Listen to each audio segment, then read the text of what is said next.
Hello everyone, all about commerce channel में आपका बहुत बहुत स्वागत है। आज मैं आपको 3 केसेस के अकॉर्डिंग में लिए आपको जर्नल एंट्रीज बताऊंगी किस तरीके से वो जर्नल एंट्री की जाएगी। और ये सारे आपको मैं शॉर्ट फॉर्म में बता रही हूँ कि जब हम फुल लेंथ का क्वेश्चन करेंगे तो आपको ये प्रॉब्लम्स ना आए। तो क्वेश्चन रीड कर लेते हैं पहले। A limited invited application for 10,000 equity share.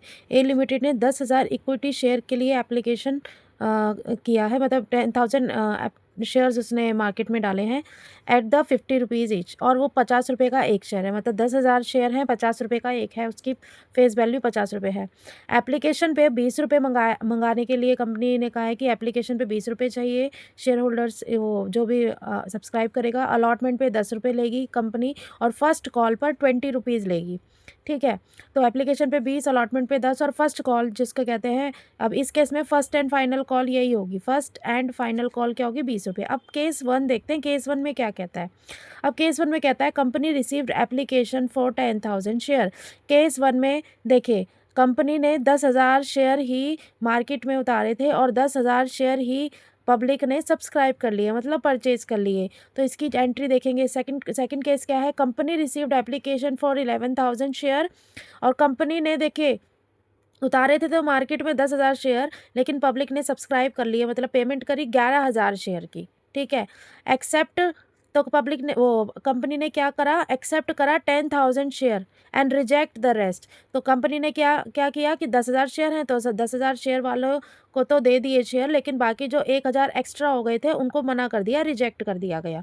ठीक है, अब देखिए एक ये इंपॉर्टेंट चीज़ है, ये मैं आपको एक और केस बताने जा रही हूँ, इसी का ये और मैंने लगाया, या फिर ये सिचुएशन है या दूसरी सिचुएशन दूसरी देखते हैं क्या कहता है।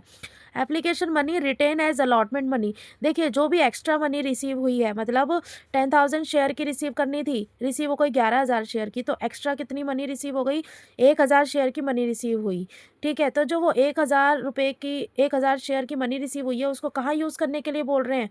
कंपनी कह रही है कि हम उस मनी को अलॉटमेंट में एडजस्ट कर देंगे, मतलब आपने अगर कुछ पैसा फालतू दे दिया, आपको जो फ्यूचर में दोबारा पैसा देना उसके अंदर एडजस्ट कर देंगे, ये बोला है कंपनी ने कि आपको वापस नहीं किया जाएगा वो पैसा, आपके फर्दर शेयर्स में एडजस्ट कर दिया जाएगा। ठीक है, अब थर्ड क्या कहता है? Company received application for 9,500 share. Company ने रिसीव किया एप्लीकेशन 9,500 शेयर। अब देखिए कंपनी ने तो उतारे थे 10,000 शेयर, लेकिन पब्लिक ने सब्सक्राइब कर लिए 9,500 शेयर, मतलब ये अंडर सब्सक्रिप्शन का केस है। तो कंपनी ने 500 शेयर कम सब्सक्राइब किए हैं। ठीक है, अब इन सबकी जर्नल एंट्रीज देखेंगे हम। तो पहली एंट्रीज तो नॉर्मल एंट्री है, जिसके अंदर जितना कंपनी ने मांगा शेयर्स के लिए पैसा, उतना उन्होंने पब्लिक ने सब्सक्राइब कर लिया। तो पहला है केस 1 में एंट्री होगी bank account debit to share application. आप ध्यान से देखिए, शेयर थे 10,000 और एप्लीकेशन पे मिलने थे 20 रुपये, तो 10,000 शेयर पे 20 रुपये करेंगे तो 2 लाख आ जाएगा। ठीक है, तो ये एंट्री कर दी हमने। फिर सेकंड एंट्री है share application account debit to share capital. तो जितना ऊपर था वही हमने ये ड्यू की एंट्री करी। हमेशा बस इतना ही याद करना, मैंने अपने पहले भी आपको लेक्चर में बताया है कि जो शुरू की एंट्री होती है, एप्लीकेशन की एंट्री होती है, उसके अंदर पहले रिसीव किया जाता है फिर ड्यू किया जाता है, क्योंकि पहले लोगों से पैसा मंगाया जाता है फिर ड्यू किया जाता है। ठीक है, तो ये केस 1 है। ठीक है, अब बाकी की एंट्री सेम होगी। अलॉटमेंट की भी एंट्री ऐसी होगी, share application to share allotment, bank account debit to share allotment. मैंने आपको सारी एंट्रीज ऑलरेडी करा चुकी हूँ। ठीक है, ये एंट्री सेम है, इसलिए मैंने इसे रिपीट नहीं किया है। अब देखते हैं केस 2 में क्या कहता है कि 11,000 शेयर सब्सक्राइब किए गए हैं, और 10,000 शेयर को तो 10,000 शेयर तो अलॉट कर दिए गए, लेकिन बाकी के 1,000 शेयर का जो एक्स्ट्रा पैसा आया उसे वापस कर दिया गया, मतलब रिजेक्ट कर दिया गया। तो केस 2 में क्या एंट्री कैसे होगी? Bank account debit to share application. अब बैंक मतलब रिसीव कितने पैसे हुए हैं? 11,000 शेयर के 20 रुपये रिसीव हुए हैं। 11,000 शेयर पे 20, तो कितना गया? 2,20,000 रुपये, इतना हुआ। अब सेकंड एंट्री क्या होगी? अब सेकंड एंट्री के लिए अब सेकंड एंट्री में क्या होगा? Share application to share capital to bank. देखिए बैंक हमने ये क्यों लिखा गया है? क्योंकि यहाँ पे ना पब्लिक को पैसा क्या किया जा रहा है? रिफंड किया जा रहा है।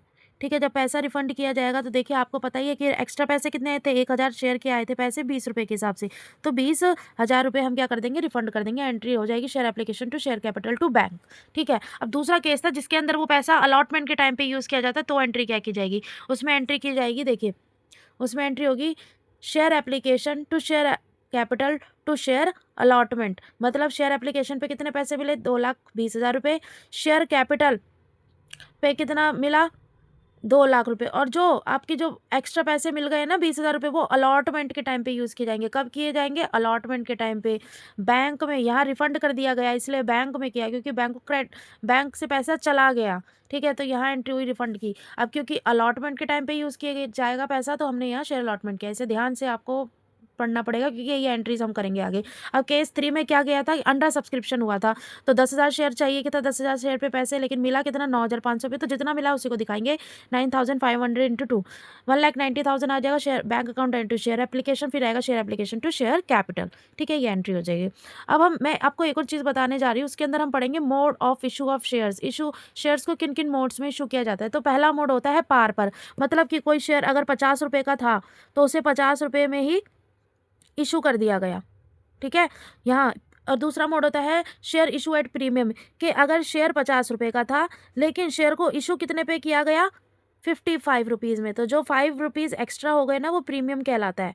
और मैक्सिमम टाइम ये प्रीमियम के पैसे पब्लिक से अलॉटमेंट के टाइम पे मांगे जाते हैं। जो दूसरा होता है ना एप्लीकेशन के बाद अलॉटमेंट, उस पे मांगे जाते हैं, ठीक है। तो यही मैंने लिखा है, generally it received on allotment, allotment के टाइम पे रिसीव किया जाएगा। फिर थर्ड देखते हैं इशू एट अ डिस्काउंट, जहाँ पे इशू डिस्काउंट पे किया जाता है शेयर। जैसे 50 रुपये का शेयर था, लेकिन शेयर को इशू कितने रुपये पे किया गया? 45 रुपये पे। तो जो 5 रुपीज़ था वो भी क्या होगा? डिस्काउंट। तो ये डिस्काउंट भी जनरली किस पे होता है? अलॉटमेंट पर ही कंपनी मांगती है, ठीक है। अब बाकी क्वेश्चन में मेंशन होगा कि कंपनी किस कॉल पे मांग रही है, फर्स्ट कॉल पे मांग रही है, एप्लीकेशन पे मांग रही है, वो क्वेश्चन में लिखा होगा, ठीक है। जनरल केस बताया मैंने आपको। अब कुछ इसकी जनरल एंट्रीज देखते हैं कि पार की एंट्री तो सिंपल होगी, bank to share application to capital, no changes, ठीक है। सेकंड देख लेते हैं शेयर इशू एट प्रीमियम। अब प्रीमियम पे आपने 5 रुपये एक्स्ट्रा मिला है ना, तो इसकी एंट्री कैसे करेंगे? देखिए, इसकी एंट्री नॉर्मल वो एंट्री आप कर दोगे एप्लीकेशन वाली, ठीक है, जो 2 एंट्री होती है ऊपर वाली हो गई। मैंने आपको क्या बताया कि अलॉटमेंट के टाइम पे मैक्सिमम टाइम पे प्रीमियम पे करना होता है पब्लिक को। तो कैसे करते हैं entry? Share allotment account to share capital to इसकी एंट्री कैसे है प्रीमियम की? Share allotment account share capital to security premium, क्योंकि सिक्योरिटी प्रीमियम, देखिए शेयर अलॉटमेंट आपको क्या बताया, शेयर अलॉटमेंट पे आप एंट्री करोगे 55 रुपये के हिसाब से। शेयर कैपिटल में कितने रुपये आएंगे? 50 रुपये। और जो 5 रुपये एक्स्ट्रा आएंगे ना, वो यहाँ पे एंट्री करेंगे, शेयर को मल्टीप्लाई करेंगे, जितने भी शेयर्स होंगे उसे 5 रुपये को गुणा कर देंगे, ठीक है। दूसरी एंट्री होगी bank to share allotment, simple. अब थर्ड एंट्री देखते हैं, जब डिस्काउंट पे आप शेयर को इशू करें। डिस्काउंट की एंट्री क्या होती है? Share allotment discount on issue of share to share capital. अब देखिए यहाँ पे क्या होगी, शेयर अलॉटमेंट पे कितनी एंट्री करेंगे? हम एंट्री करेंगे 45 रुपये से, फिर करेंगे 5 रुपये से, फिर करेंगे 50 रुपये से, ठीक है।